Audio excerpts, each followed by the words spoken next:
Done. નમસ્તે વિદ્યાર્થી મિત્રો, 10મા ધોરણ વિજ્ઞાન ચેપ્ટર નંબર 10 પ્રકાશનું પરાવર્તન અને વક્રીભવન આ સંદર્ભે આપણે પરાવર્તનના નિયમો પ્રથમ પીરિયડમાં જોઈ ગયા. આજના આપણા ટોપિકમાં આપણે જોઈશું ગોલીય અરીસા અને તેના વડે થતું પરાવર્તન. ગોલીય અરીસા અથવા એને આપણે બીજી ભાષામાં વક્ર અરીસા પણ કહી શકીએ. 10મા ધોરણની અંદર ગોલીય અરીસા, વક્ર અરીસા બે પ્રકારના આપણા અભ્યાસક્રમમાં છે. એમાં એક છે અંતર્ગોળ અરીસો અને બીજા નંબરની અંદર બહિર્ગોળ અરીસો. અંતર્ગોળ અરીસો અને બહિર્ગોળ અરીસો. શું કરવાનું છે આપણે? તો અંતર્ગોળ અરીસા અથવા તો ગોલીય અરીસાની અંદર પરાવર્તનની ઘટનાને સમજવાની છે. પહેલા તો ગોલીય અરીસા સમજવાના છે, એને લગતી કેટલીક વ્યાખ્યાઓ, એના વડે થતું પરાવર્તન, ગોલીય અરીસાની સામે મૂકેલી વસ્તુ વડે રચાતા પ્રતિબિંબ, કાર્ટેશિયન સંજ્ઞા પદ્ધતિ અને જુદા જુદા અંતરે મૂકેલી વસ્તુના પ્રતિબિંબના પ્રકાર, પરિમાણ અને એના સ્થાન, આ ત્રણ બાબતોની ચર્ચા આપણે કરીશું. તો મિત્રો પહેલા સમજીએ ગોલીય અરીસા પૈકી યાની કે વક્ર અરીસા પૈકી અંતર્ગોળ અરીસા અને બહિર્ગોળ અરીસા કેવી રીતે બને છે અને જરૂરી કેટલીક એની વ્યાખ્યાઓ. બંને પ્રકારના જે અરીસા છે એ મિત્રો કાચના પોલા ગોળામાંથી મેળવવામાં આવે છે. કાચના પોલા ગોળાનો ઉપયોગ થાય છે. અહીંયા આગળ કાચના પોલા ગોળાને કાપીને, માનો કે આ રીતે કોઈ એક કાચનો પોલો ગોળો હોય આપણી પાસે, આર ત્રિજ્યા ધરાવતો,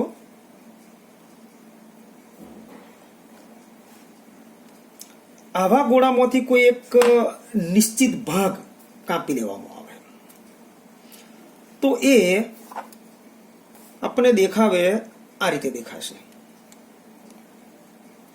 કાચના પોલા ગોળાનો કવચ છે કે જેની આ બાજુ આ જે ગોળીય ભાગ છે એનું કેન્દ્ર છે.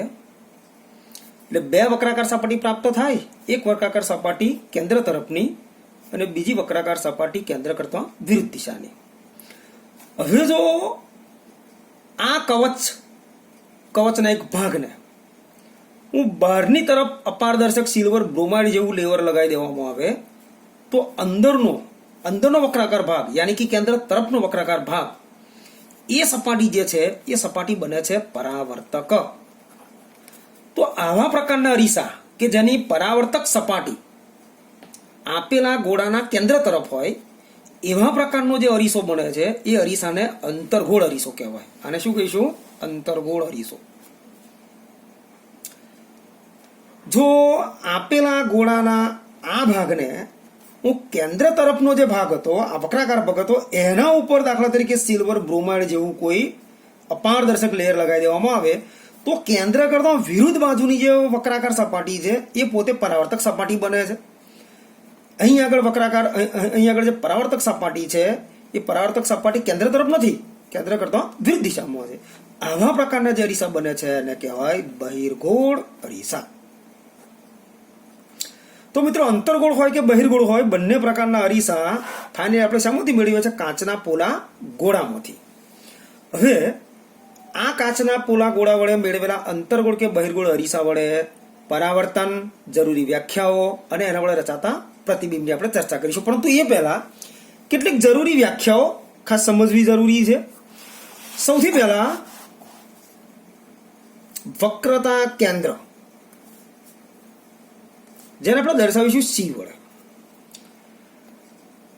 મિત્રો તો મેં જણાવ્યું તે પ્રમાણે બહિર્ગોળ હોય કે અંતર્ગોળ હોય, કોઈ પણ પ્રકારના ગોલીય અરીસા એ કાચના પોલા ગોળામાંથી મેળવવામાં આવે છે. કાચના પોલા ગોળાનો એક ભાગ છે, એક વૃત્તખંડ છે. તો કાચના જે પોલા ગોળામાંથી અરીસાને મેળવવામાં આવેલ હોય એ અંતર્ગોળ હોય કે બહિર્ગોળ હોય, એ ગોળાના કેન્દ્રને આપેલા અરીસા માટેનું વક્રતા કેન્દ્ર કહેવાય. તમે જોઈ શકો છો કે અંતર્ગોળ અરીસાની અંદર જે ગોળો હતો એ ગોળાનું કેન્દ્ર પરાવર્તક સપાટી બાજુ હતું. એનો મતલબ એમ થયો કે અંતર્ગો અરીસા માટેનું વક્રતા કેન્દ્ર એની પરાવર્તક સપાટી તરફ હોય છે. જ્યારે બહિર્ગોળ અરીસાની અંદર આપણે શું કર્યું, કેન્દ્ર તરફનો જે ભાગ હતો એને આપણે અપારદર્શક કરી દીધો, તો પરાવર્તક સપાટી થઈ ગઈ બહારની. તો બહિર્ગોળ અરીસા માટે વક્રતા કેન્દ્ર એ પરાવર્તક સપાટી કરતા વિરુદ્ધ દિશામાં હોય છે. આ બરાબર યાદ રાખજો. અંતર્ગોળ અરીસાનું વક્રતા કેન્દ્ર પરાવર્તક સપાટી તરફ હોય છે, જ્યારે બહિર્ગોળ અરીસાનું વક્રતા કેન્દ્ર એ એના વક્રતા કેન્દ્ર એ પરાવર્તક સપાટી કરતા વિરુદ્ધ દિશામાં. મિત્રો, વક્રતા કેન્દ્ર એ આપેલા અરીસા માટેનું વક્રતા કેન્દ્ર છે, પરંતુ એને જે ગોળામાંથી આપણે કાપેલ છે એ ગોળાનું એક કેન્દ્ર છે. માટે જ્યારે તમે તમારી નોટબુકની અંદર કોઈ પણ પ્રકારના અરીસો દોરો છો તે વખતે તમારે જરૂર પડશે કે આટલા વક્રતા કેન્દ્રનો આવો અરીસો છે. માની લો કે 7 સેન્ટીમીટરની વક્રતા ત્રિજ્યાવાળો આપણે કોઈ અરીસો રચવો છે, તો સ્કેલની મદદથી અહીં આગળ પહેલા એક બિંદુ પહેલેથી જ નક્કી કરો કે આ છે, ધારો કે તમારું વક્રતા કેન્દ્ર. 7 સેન્ટીમીટર આગળ હું અહીં આગળ તમારું જે પરિકર છે એ પરિકરને આપણે એક્ઝેક્ટ 7 સેન્ટીમીટર જેટલું ખોલીશું. એ આ રીતે.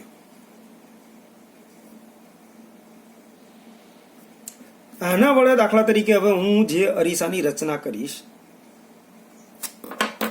આ અરીસાની આ સપાટી ઉપર પારદર્શક પદાર્થ લગાવેલો છે, તો આ નેટ 7 સેન્ટીમીટરની વક્રતા ત્રિજ્યાવાળો આ અંતર્ગોળ અરીસો છે. અંતર્ગોળ અરીસાનો જે પરાવર્તક સપાટી બને છે, માનો કે M થી લઈ અને N સુધી, તો M થી N જેટલી પરાવર્તક સપાટી કવર થાય છે એને આપેલા અરીસા માટેનું દર્પણ મુખ કહીશું. શું કહેવાય એને? દર્પણ મુખ. તો પહેલી આપણે વ્યાખ્યા કરી વક્રતા કેન્દ્રની કે કાચના જે પોલા ગોળામાંથી અરીસાને મેળવવામાં આવેલા હોય એ ગોળાના કેન્દ્રને વક્રતા કેન્દ્ર કહેવાય. ત્યારબાદ પરાવર્તક સપાટી જેટલો ભાગ રોકે છે એને દર્પણ મુખ કહીશું. દર્પણ મુખનું મધ્ય બિંદુ જે છે એ આપેલા અરીસા માટેનો આપેલા અંતર્ગોળ અરીસાનું એને ધ્રુવ કહીશું, ઓપ્ટિકલ સેન્ટર. એને જનરલી P વડે દર્શાવીશું, દર્પણ મુખના મધ્ય બિંદુને. સપોઝ કે અહીં છે. વક્રતા કેન્દ્રથી ધ્રુવ સુધીનું, યાની કે દર્પણ મુખના મુખ્ય કેન્દ્ર મધ્ય બિંદુ સુધીનું આ જે અંતર મળે છે, અને આપેલા અરીસા માટેની વક્રતા ત્રિજ્યા કહેવાય. વાસ્તવની અંદર ખરેખર તો આપણે પોલા ગોળામાંથી જે અરીસો મેળવેલો છે, ગોળાની જે ત્રિજ્યા બની એ ત્રિજ્યા જ ખરેખર તો C થી P સુધીનું અંતર છે. અને આ જે અંતર છે, આ જે C થી P સુધીનું અરીસા માટેનું એક માપ છે, એને વક્રતા ત્રિજ્યા કહીશું. વક્રતા ત્રિજ્યાને દર્શાવીશું કેપિટલ R વડે, યાની કે C થી P સુધીનું જે અંતર છે એ આપેલા અંતર્ગોળ અરીસા માટેની વક્રતા ત્રિજ્યા છે. અહીં આગળ જે રીતે મેં એક વક્રતા કેન્દ્ર આટલા અંતરે લીધું, તે જ રીતે ધારો કે આ બાજુની અંદર કોઈ એક કાલ્પનિક બિંદુ લઈ લઉં, અથવા તો C અને P માંથી પસાર થતી કોઈ કાલ્પનિક રેખા રચી દઉં. C અને P માંથી પસાર થતી કાલ્પનિક રેખા. તો આ જે છે આ આપેલા અંતર્ગોળ અરીસા માટેનો મુખ્ય અક્ષ કહેવાશે. બરાબર યાદ રાખો, મુખ્ય અક્ષ એ કાલ્પનિક રેખા છે. અક્ષ આપણી આકૃતિ પ્રમાણે રેખા CP. વક્રતા કેન્દ્ર અને અરીસાના મધ્ય બિંદુને જોડતી કાલ્પનિક રેખા એ આપેલા અરીસા માટેનો અક્ષ. અરીસાનું જે ધ્રુવ છે P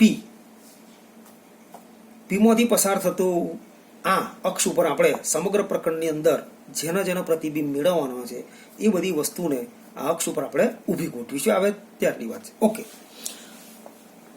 એટલે આપણે અહીં આગળ અગત્યની આટલી વ્યાખ્યા કરી વક્રતા કેન્દ્ર. ફરી એકવાર હું બધી રિપીટ કરી નાખું છું. કાચના જે પોલા ગોળામાંથી અરીસો મેળવવામાં આવેલો હોય તે ગોળાના કેન્દ્રને આપેલા અરીસા માટેનું વક્રતા કેન્દ્ર કહીશું. સંકેત છે એનો C. દર્પણ મુખનું જે મધ્ય બિંદુ બને છે અને અરીસાનું ધ્રુવ કહીશું. એના માટેનો સંકેત જનરલી P વાપરીશું. વક્રતા કેન્દ્રથી ધ્રુવ સુધીનું અંતર આપેલા અરીસા માટેની વક્રતા ત્રિજ્યા સંકેત રાખીશું. હા, વક્રતા કેન્દ્ર અને ધ્રુવમાંથી પસાર થતી કાલ્પનિક રેખા જેને આપેલા અરીસા માટેનું આપણે કહીશું અક્ષ.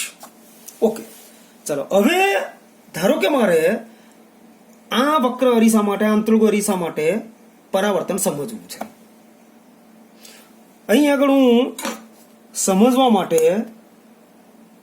દાખલા તરીકે અક્ષને સમાંતર એવું એક આપાત કિરણ આ પ્રમાણે લઉં. કિરણ AB. હવે મારે શોધવું છે કે આનું પરાવર્તન આપણને કેવી રીતે મળે અને ક્યાંથી થાય. તો એના માટે પરાવર્તનના નિયમ આપણે પહેલા પીરિયડની અંદર જોઈ ગયેલા છે કે સૌથી પહેલા તો સપાટી ઉપર આપાત પ્રકાશ જે બિંદુ આગળ આપાત થાય છે એ આપાત બિંદુએ આપેલી સપાટીને લંબ રચવો પડે. હવે અહીંયા આગળ બિંદુ B આગળ લંબ રચવો પડશે.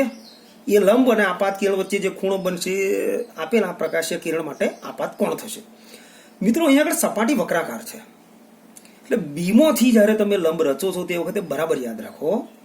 10મા ધોરણના પાછળના ભૂમિતિની અંદર પ્રમેય પણ તમે ભણશો કે વર્તુળની ત્રિજ્યા સ્પર્શક આગળ હંમેશા લંબ હોય. યાની કે જો મારે બિંદુ B આગળ, કારણ કે તમારો જે અંતર્ગો અરીસો છે એ વાસ્તવની અંદર ગોળાનો એક ભાગ છે, માટે બિંદુ B આગળ જો મારે લંબ રચવો હોય તો એ ગોળાના કેન્દ્રમાંથી પસાર થાય. એનો મતલબ એમ થયો કે બિંદુ B આગળનો લંબ જો રચવો હોય તો એ આપેલા ગોળાના કેન્દ્રમાંથી અથવા તો આપણા માટે અરીસાના વક્રતા કેન્દ્રમાંથી પસાર થતી જે રેખા હશે કે જે લંબ હશે એ આપાત બિંદુ આગળ લંબ બનશે. તો હું ડોટેડ લાઈન મારફતે આ જે મેં રેખાખંડ CB રચ્યો એ આપાત બિંદુ પર સપાટીય લંબ થયો કહેવાય. તો આ આપાત બિંદુ આગળ લંબ અને આપાત કિરણ બંને વચ્ચે આ જે ખૂણો છે તમારો આપાત કોણ બન્યો, આપાત પ્રકાશ કિરણ માટે. હવે આપણને પ્રકાશના પરાવર્તનના નિયમો ખબર છે. જેટલો આપાત કોણ હોય સેમ એટલો પરાવર્તન કોણ થશે. અને જે દિશાની અંદર લંબની જે દિશાની અંદર આપાત કિરણ છે એના કરતાં વિરુદ્ધ દિશામાં, યાની કે નીચેની તરફ સેમ આ જેટલો ખૂણો જ્યાં બનતો હશે ત્યાંથી પ્રકાશનું આ કિરણ આ પ્રમાણે પરાવર્તન થશે. તો મિત્રો આપણને AB નું પરાવર્તિત કિરણ BB' આ પ્રમાણે પ્રાપ્ત થાય. સપોઝ એ પ્રમાણે ધારો કે હું કોઈ એક આ રીતે બીજું કોઈ પ્રકાશીય કિરણ આપાત લઈ લઉં. આ રીતે ધારો કે બીજું કોઈ CD એ અક્ષને સમાંતર સપાટી પર આપાત થાય છે. મારે આનું પરાવર્તન સમજવું છે તો અહીં આગળ બિંદુ D એ આપાત બિંદુ બનશે. મારે સપાટી આગળ લંબ રચવો છે. કોઈ પણ પ્રકારનો લંબ અહીં આગળ વક્રતા કેન્દ્રમાંથી પસાર થશે કારણ કે વક્રાકાર સપાટી છે. ડોટેડ લાઈન વડે હું સમજવા માટે, જાણવા માટે આપાત બિંદુ આગળ લંબ રચું છું. તો હવે આપાત કિરણ અને સપાટી વચ્ચેનો લંબ, બંને વચ્ચે આ જે ખૂણો બન્યો એ તમારો આપાત કોણ બન્યો. હવે અહીં આગળ આપાત પ્રકાશીય કિરણ એ લંબની નીચેની તરફ છે, માટે પરાવર્તિત પ્રકાશીય કિરણ લંબથી ઉપર તરફ હશે. સેમ એના જેટલો જ ખૂણો બનાવશે. જેટલો આપાત કોણ હાઈ હતો એટલો આગળ પરાવર્તન કોણ પરાવર્તનના નિયમ અનુસાર. અને એ દિશાની અંદર આ રીતે પ્રકાશીય કિરણ પરાવર્તન પામશે. સપોઝ એનું પરાવર્તિત કિરણ DD' છે. આ રીતે આપેલા અંતર્ગોળ અરીસાની સામે એના અક્ષને સમાંતર જેટલા પણ પ્રકાશીય કિરણો આ અંતર્ગોળ અરીસા ઉપર જ્યારે આપાત કરવામાં આવશે તે વખતે પ્રત્યેક પ્રકાશીય કિરણો પરાવર્તન પામીને કોઈ એક બિંદુ આગળ કેન્દ્રિત થતા હોય એવું માલુમ પડશે. આ રીતે તો મિત્રો અંતર્ગોળ અરીસાની સામે અક્ષને સમાંતર આપાત પ્રકાશીય કિરણો પરાવર્તન પામીને જે બિંદુ આગળ એકત્રિત થાય એ બિંદુને આપેલા અંતર્ગોળ અરીસા માટેનું મુખ્ય કેન્દ્ર કહેવાય. મુખ્ય કેન્દ્ર એટલે આપણે આ વ્યાખ્યાની અંદર એક અહીં આગળ મુખ્ય કેન્દ્ર એને ઇંગ્લિશમાં ફોકલ પોઈન્ટ એટલે એનો સંકેત આપણે વાપરીશું કેપિટલ F. મુખ્ય કેન્દ્ર એટલે આ આપણા માટેનું મુખ્ય કેન્દ્ર છે. અંતર્ગોળ અરીસા માટે મુખ્ય કેન્દ્રને એ રીતે સમજાવી શકાય કે અંતર્ગોળ અરીસાની સામે મુખ્ય અક્ષને સમાંતર આપાત પ્રકાશીય કિરણો પરાવર્તન પામીને જે બિંદુ આગળ કેન્દ્રિત થતા માલુમ પડતા હોય અથવા તો કેન્દ્રિત થતા હોય એ બિંદુને આપેલા અંતર્ગોળ અરીસા માટેનું મુખ્ય કેન્દ્ર કહેવાય. પરંતુ જો બહિર્ગોળ અરીસો હશે તો બહિર્ગોળ અરીસામાં શું થશે કે બહિર્ગોળ અરીસાની અંદર પ્રકાશીય આપાત કિરણ જે દિશામાં આપાત થશે ત્યાર પછી આ પ્રમાણે એક સમજવા માટે હું બહિર્ગોળની અંદર કેવી રીતે પરાવર્તન થાય છે એ બહુ ટૂંકી રીતે આપણે એને સમજી લઈશું. ધારો કે આ પ્રમાણે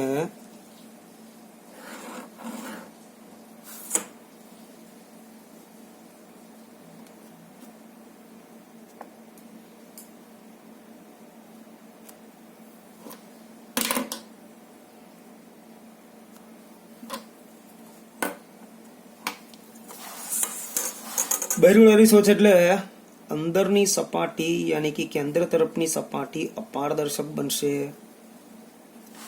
દર્પણ મુખ. એમેન. અહીં આગળથી ધારો કે હું કોઈ પ્રકાશીય કિરણ અક્ષને સમાંતર, સપોઝ કે આ ધ્રુવ અને અહીં આગળથી અક્ષને સમાંતર કોઈ પ્રકાશીય કિરણ આપાત કરીશ આ રીતે, એ આ પ્રમાણે. ઓકે, ધારો કે એ બી, તો મિત્રો અહીં આગળ બિંદુ બી જે છે એ સપાટી પરનું આપાત બિંદુ બન્યું કહેવાય. નિયમ પ્રમાણે પહેલા આપણે અહીં આગળ લંબ રચવો પડશે. આ પ્રમાણે એ આ રીતે સપાટી પર લંબ હંમેશા એના વક્રતા કેન્દ્રમાંથી દોરી શકાશે. ડોટેડ લાઈન મારફતે હું લંબ દર્શાવું છું. તો હવે સપાટી પર દોરેલો લંબ અને આપાત પ્રકાશીય કિરણ વચ્ચે આ જે ખૂણો બન્યો ને એ બન્યો કહેવાય આપાત કોણ. અહીંથી પ્રકાશનું કિરણ પરાવર્તન પામશે, જેટલો આપાત કોણ છે આ એટલો જ લંબની આ બાજુ આપાત છે તો પરાવર્તન કઈ બાજુ થશે, અહીં આગળ ઉપર તરફ મળશે આપણને પરાવર્તિત પ્રકાશીય કિરણ આ રીતે. સેમ એટલા પરાવર્તન કોણે આ પ્રકાશીય કિરણ એ આ રીતે પરાવર્તન મળશે.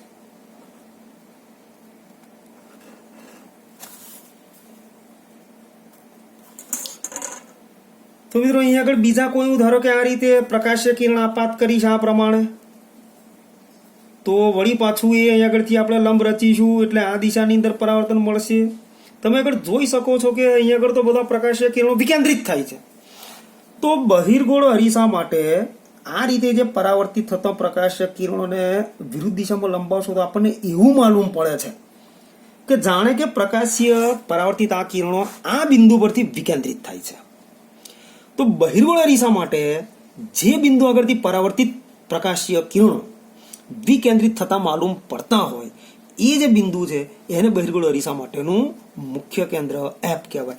એટલે આમ બંને અરીસાની જો મારે કોમન ડેફિનેશન કરવી હોય મુખ્ય કેન્દ્રની તો હું એ રીતે કરી શકું કે ગોળી અરીસાની સામે આપાત પ્રકાશીય કિરણો જે બિંદુ આગળથી પરાવર્તિત થઈને જે બિંદુ આગળ કેન્દ્રિત અથવા તો જે બિંદુ આગળથી વિકેન્દ્રિત થતા માલુમ પડતા હોય એ બિંદુને આપેલા ગોળી અરીસા માટેનો મુખ્ય કેન્દ્ર કહેવાય. એટલે તમે જોઈ શકો છો કે અંતર્ગોળ અરીસાની અંદર મુખ્ય કેન્દ્ર અને વક્રતા કેન્દ્ર બંને પરાવર્તક સપાટીની બાજુ હોય છે, જ્યારે બહિર્ગોળ અરીસાની અંદર મુખ્ય કેન્દ્ર અને વક્રતા કેન્દ્ર બંને પરાવર્તક સપાટી કરતા વિરુદ્ધ દિશામાં હોય છે.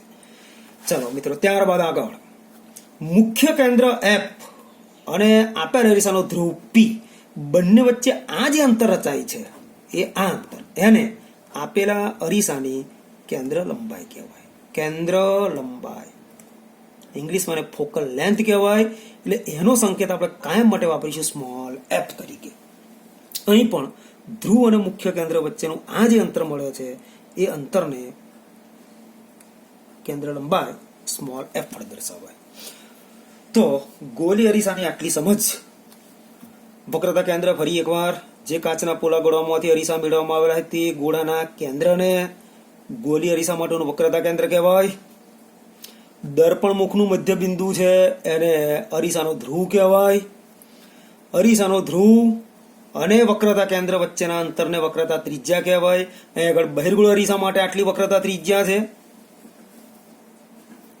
અહીં આગળ અંતર્ગોળ અરીસા માટે આટલી વક્રતા ત્રિજ્યા છે. અક્ષ વક્રતા કેન્દ્ર અને અરીસાના ધ્રુવમાંથી પસાર થતી કાલ્પનિક રેખાને અરીસાનો અક્ષ કહીશું. અહીં પણ એ રીતે મુખ્ય કેન્દ્ર ગોળી અરીસાની સામે આપાત પ્રકાશીય કિરણો પરાવર્તિત થઈને જે બિંદુ આગળ કેન્દ્રિત થતા હોય અથવા જે બિંદુ આગળથી વિકેન્દ્રિત થતા હોય એ બિંદુને આપેલ ગોળી અરીસા માટેનું મુખ્ય કેન્દ્ર કહીશું, ફોકલ પોઈન્ટ. મુખ્ય કેન્દ્ર અને અરીસા વચ્ચેનું, અરીસાના ધ્રુવ વચ્ચેનું અંતર આપેલ અરીસા માટેની કેન્દ્ર લંબાઈ થશે. મિત્રો, આટલી વ્યાખ્યા અને આટલી સમજ એ ગોળી અરીસા માટે ખૂબ જરૂરી વસ્તુ છે. ત્યારબાદ હવેના ટોપિકમાં આપણે ચર્ચા કરીશું ગોળી અરીસા વડે રચાતા પ્રતિબિંબ. એ આના પછીના ત્યાં સુધી નેક્સ્ટ પીરિયડમાં આપણે જ્યારે ચર્ચા કરીએ ત્યાં સુધી દરેક વિદ્યાર્થી અરીસાનું વક્રતા કેન્દ્ર, ધ્રુવ, વક્રતા ત્રિજ્યા, અક્ષ, મુખ્ય કેન્દ્ર, કેન્દ્ર લંબાઈ, બંને પ્રકારના અરીસામાં કેવી રીતે પરાવર્તન થાય છે એની બાબત, એક કોમન બાબત આ રીતે યાદ રાખો મિત્રો. અંતર્ગોળ અરીસાની અંદર સૌથી પહેલા જો આપાત પ્રકાશીય કિરણ અક્ષને સમાંતર હશે તો હંમેશાનું પરાવર્તન શેમાંથી થશે? એના મુખ્ય કેન્દ્ર એફ માંથી પરાવર્તન. એફ માંથી પરાવર્તન. એક આ બાબત ખાસ યાદ રાખો. સેમ એ રીતે જો કોઈ પ્રકાશીય કિરણ અરીસાના મુખ્ય કેન્દ્ર પરથી પસાર થાય, મુખ્ય કેન્દ્ર પરથી પસાર યાની કે આપાત કરવામાં આવે, તો એવા સંજોગોની અંદર એનું પરાવર્તન, માનો કે આને હું આપાત કિરણ તરીકે લઈ લઉં, આ જે પ્રકાશીય કિરણ છે માની લો કે આ આપાત પ્રકાશીય કિરણ છે, તો એનું પરાવર્તન અક્ષને સમાંતર થશે. તો એનું પરાવર્તન ક્યાંથી થશે? આપેલા અરીસાને અક્ષને સમાંતર દિશામાં. અને ત્રીજી યાદ રાખવાની બાબત, હવે વિચારો છો કોઈ પણ ગોળી અરીસા માટે દાખલા તરીકે આપાત પ્રકાશીય કિરણના વક્રતા કેન્દ્રમાંથી હું આ રીતે આપાત કરું છું, એ આ રીતે આપાત કરું છું વક્રતા કેન્દ્રમાંથી, એનું પરાવર્તન કઈ દિશામાં થશે? જો આપાત પ્રકાશીય કિરણ વક્રતા કેન્દ્રમાંથી આપાત સપાટી પર જશે તો મારે પરાવર્તન સમજવા માટે લંબ રચવો પડે આપાત બિંદુ આગળ. હવે લંબ તો સીમાંથી જ પસાર થશે, યાની કે આપાત કોણ 0 થઈ જાય. તો નિયમ પ્રમાણે પરાવર્તન કોણ પણ 0. પરાવર્તન કોણ 0 ત્યારે થાય જ્યારે પ્રકાશ તેના તે માર્ગે પાછો ફેંકાય. તો આ ખાસ અગત્યનો મુદ્દો. વક્ર અરીસા માટે ગોળી અરીસાની અંદર તેના વક્રતા કેન્દ્રમાંથી આપાત થતું પ્રકાશીય કિરણ તેના તે જ માર્ગે પરાવર્તન પામીને પાછું ફેંકાય છે. તો જો આપાત પ્રકાશનો માર્ગ વક્રતા કેન્દ્રમાંથી હોય, વક્રતા કેન્દ્રમાંથી જો પ્રકાશીય કિરણ આપાત થતું હોય તો તેનું પરાવર્તન તેના તે જ માર્ગે, યાની કે વક્રતા કેન્દ્રમાંથી જે પાછું ફેંકાશે. 3 ફરી એકવાર જરા સમજાવી દઉં. જો આપાત પ્રકાશ કિરણ અક્ષને સમાંતર હશે તો પરાવર્તિત કિરણ એના મુખ્ય કેન્દ્રમાંથી પસાર થશે અથવા તો પરાવર્તન પામશે. જો આપાત પ્રકાશ કિરણ અરીસાના મુખ્ય કેન્દ્રમાંથી આપાત થશે